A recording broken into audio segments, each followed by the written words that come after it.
हाँ जी भाई, मेरे हाथ में है ड्रैग एक्स प्रो। तो इसका रिव्यू है मेरे पास। इसको मैंने तकरीबन कोई 15-17 दिन पहले इसको मैंने परचेज़ किया था। तो right now it's showing 865 puff. ठीक है, तो आई थिंक राइट टाइम है कि मैं इसका रिव्यू आप लोगों को दूं। सबसे पहले ऊपर से शुरू करते हैं भाई। सबसे पहला प्रो इसका टॉप पे है, वो है इसकी 810 ड्रिप टिप। अच्छा, ये इसकी ओरिजिनल ड्रिप टिप नहीं है, इसकी ओरिजिनल ड्रिप टिप ये है बेसिकली। अच्छा, दूसरा जो इसका प्रो है वो है इसका टॉप फिल मेथड।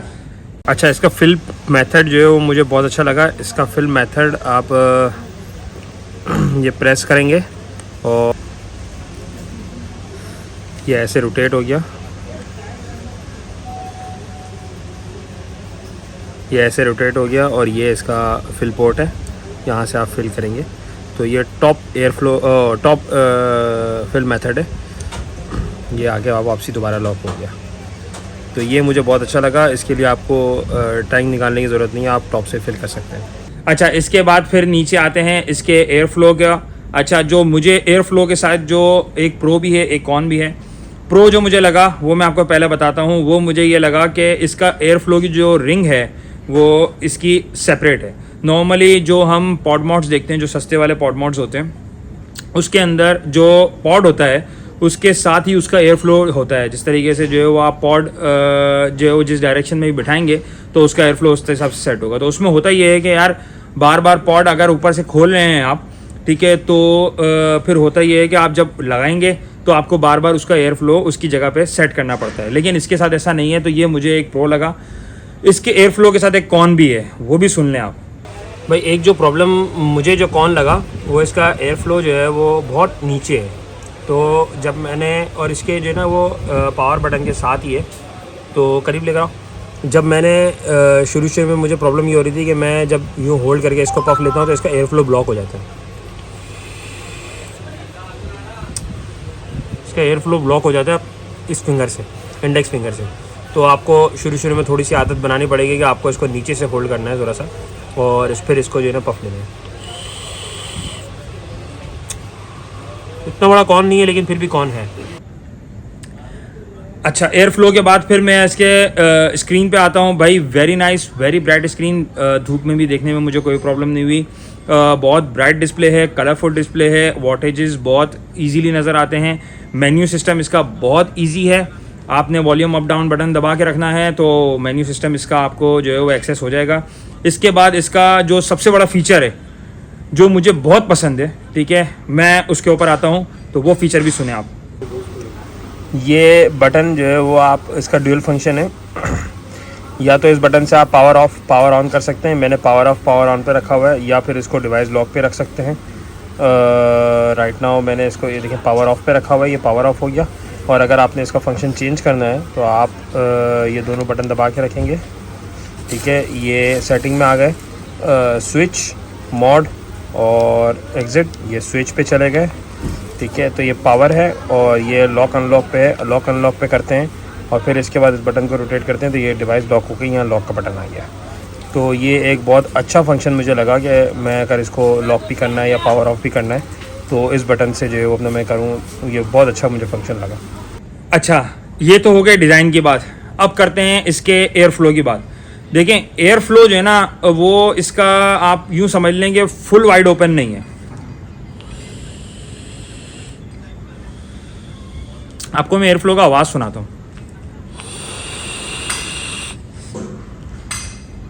थोड़ा सा लाउड साइड पे लेकिन फुल वाइड ओपन नहीं है। हल्की सी इसके अंदर राइट अमाउंट ऑफ रिस्ट्रिक्शन है कि जो आपको एक खींचने में मज़ा आता है। अगर फुल वाइड ओपन हो, जैसे IPX स्वैग PX80 का फुल वाइड ओपन है, नॉट 5 का फुल वाइड ओपन है, उसमें ऐसा लगता है आधी हवा आ रही है, आधा फ्लेवर आ रहा है। लेकिन ये जो अमाउंट ऑफ रिस्ट्रिक्शन है इसके अंदर, इसकी वजह से फ्लेवर इसका बहुत बम्प अप हो जाता है।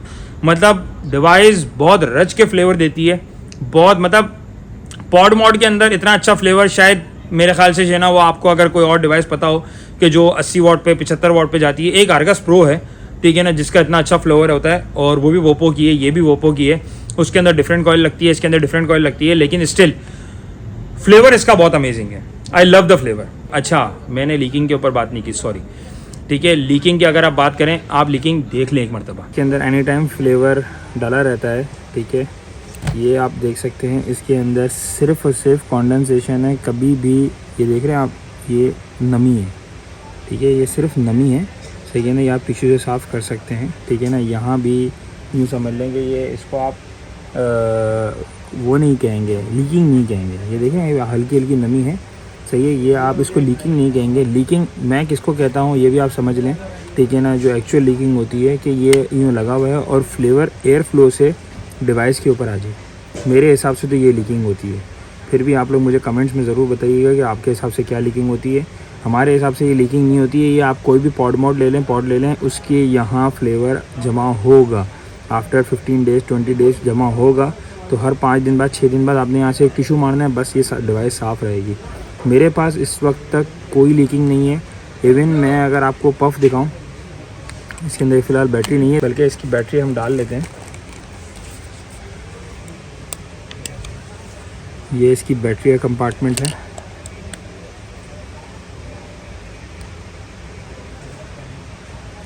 इस वक्त हम 774 पफ्स ले चुके हैं इसके, ठीक है। और 774 के ऊपर एक मरतबा भी मेरे साथ ऐसा नहीं हुआ कि इसने यहाँ से कोई लीकिंग की हो फ्लेवर की। कभी भी फ्लेवर एयर फ्लो से बाहर नहीं आया, तो मेरे हिसाब से इस डिवाइस के अंदर लीकिंग नहीं है। अच्छा, मेरे हिसाब से इसका एयर फ्लो पास है, फ्लेवर पास है, डिज़ाइन मेरे हिसाब से पास है। कॉइल लाइफ देखें, शुरू के 500 पफ इसने कॉइल लाइफ बहुत रच के फ्लेवर दिया। आफ्टर 500 पफ थोड़ा सा फ्लेवर म्यूट हो गया। अच्छा, ये हर पॉड मॉड के अंदर होता है, कोई इसके पास स्पेसिफिकली इसके साथ नहीं है, तो आई थिंक सही है। और जिस हिसाब से इसकी कॉइल चल रही है, मेरे हिसाब से तकरीबन 2500 से 3000 पफ निकालनी चाहिए इसकी कॉइल। अभी भी बहुत सुपर्ब फ्लेवर दे रही है। आई कैन ईजीली टेल कि इसके अंदर जूस हेड का एक्स्ट्रा फ्रीज ऑरेंज मैंगो डाला हुआ है, बहुत अमेजिंग फ्लेवर है। अच्छा, मैंने देखें कॉइल लाइफ के ऊपर अगर बात करें, मैं जो करता हूँ वो पॉड मॉड के अंदर एक कॉइल एक फ्लेवर, ठीक है। जब आप फ्लेवर चेंज करेंगे तो आपने कॉइल चेंज करनी है। नॉर्मली लोग क्या करते हैं कि एक कॉइल के ऊपर 3-4 फ्लेवर चला देते हैं, कॉइल निकालते हैं फिर डालते हैं, उससे कॉइल लाइफ बहुत ज़्यादा अफेक्ट होती है। तो मैं हर किसी को ये बोलता हूँ कि यार, अगर आपने बार बार फ्लेवर चेंज करना है, फिर आप रिबिल्डेबल पे आ जाएं, RDI RTS पे आ जाएं। अगर आपने सुकून से एक फ्लेवर एंजॉय करना है एक कॉइल के ऊपर, फिर आप पॉड मॉड देखें, सुकून है, ठीक है। मेरे हिसाब से कॉइल लाइफ भी पास है। बैटरी की जहाँ तक बात करें, इसके अंदर 21700 लगती है। आई थिंक 21700 यार मुझे बताने की ज़रूरत नहीं है, एक दिन आराम से निकाल लेती है। अच्छा, मेरी बैटरी टेस्टिंग इसके ऊपर सच नहीं हुई, ऑल्दो मैंने सैमसंग 40D डाली हुई है। मुझे ये 2 दिन 3 दिन में दे दी थी। उसकी वजह ये है कि मल्टीपल रिव्यूज़ चल रहे हैं, मल्टीपल डिवाइसेज है मेरे पास, तो वो कभी कोई डिवाइस का रिव्यू चल रहा है, उसको मैं लेके घूम रहा हूँ, कभी कोई डिवाइस है, तो इस वजह से जो है वो मैं बैटरी लाइफ एज सच इसको टेस्ट नहीं कर सका। लेकिन 21700 है, तो आप आराम से इसको विद इन अ डे, मतलब कोई मसला ही नहीं है इसके लिए, पूरा दिन जो है अपने जो है। अच्छा, कॉइल लाइफ मेरे हिसाब से पास है। बैटरी और चार्जिंग मेरे हिसाब से पास है, टाइप सी की चार्जिंग है, ठीक है। इसका जो है वो फ्लेवर मेरे हिसाब से पास है, डिज़ाइन मेरे हिसाब से पास है, एयर फ्लो मेरे हिसाब से पास है। लीकिंग भी इसके अंदर ऑलमोस्ट ज़ीरो है, ठीक है ना। मेरे साथ कभी भी ऐसा नहीं हुआ। ये कोई 17-18 दिन 20 दिन मेरे पास रही है। मैंने कहा ना, मेरे पास मल्टीपल डिवाइसेस होती हैं, तो इसका फ्लेवर इसके अंदर पड़ा रहता है। ऐसा नहीं है कि ये पॉड हमेशा खाली रहता है, इसके फ्लेवर जब पड़ा रहता है। जब भी मैंने इसको चार्ज किया है, नॉर्मली एक मिथ है, हमारे दुकानदार कहते हैं कि यार फ्लेवर अंदर पड़ा रहता है, तो आप चार्ज पे लगाते हैं तो फ्लेवर लीक कर जाएगा, उसकी वजह से फ्लेवर लीक करता है। भाई ऐसा कुछ मेरे साथ तो ऐसा कुछ भी नहीं है भाई, होगा किसी के साथ मुझे नहीं पता, ठीक है ना। लेकिन 18-20 दिन जो इसके अंदर फ्लेवर पड़ा रहा है, ये बैग में पड़ी रही है 2-2 3-3 दिन विदाउट एनी यूज़, इसने एक कतरा इसका एयर फ्लो से बाहर नहीं आया। कॉन्डेंसेशन भाई हर पॉड मॉड में होती है, मान लो मेरी बात, हर पॉड मॉड में कॉन्डेंसेशन होती है। कोई भी पॉड मॉड ऐसा नहीं है। तुम पॉड भी छोटा सा लोगे, उसके अंदर भी एक उसके पॉड के नीचे हल्की फुल्की आ जाएगी नमी, हल्का फुल्का फ्लेवर आ जाएगा, वो तुम्हें साफ़ करना होता है भाई, इतनी सफाई रख लिया करो। तो आई थिंक डिवाइस को यार 10 आउट ऑफ 10 तो देने चाहिए। लेकिन फिर भी जो कॉन है, मैंने आपको जो एयर फ्लो का कॉन बताया था वो है, प्लस ये कि इसकी जो जेन्युइन ड्रिप टिप आती है उसके अंदर मुझे इतना मज़ा नहीं आया। मैंने अपनी कस्टम ड्रिप टिप लगाई हुई है, तो एक दो ये छोटे मोटे कौन है, तो इसकी वजह से मैं इसको 9 आउट ऑफ 10 दूंगा। ओवरऑल डिवाइस भाई लेने जैसी है। बहरहाल ये था ड्रैग एक्स प्रो का रिव्यू। इंशाल्लाह मिलते हैं अगले रिव्यू के अंदर। Keep subscribing.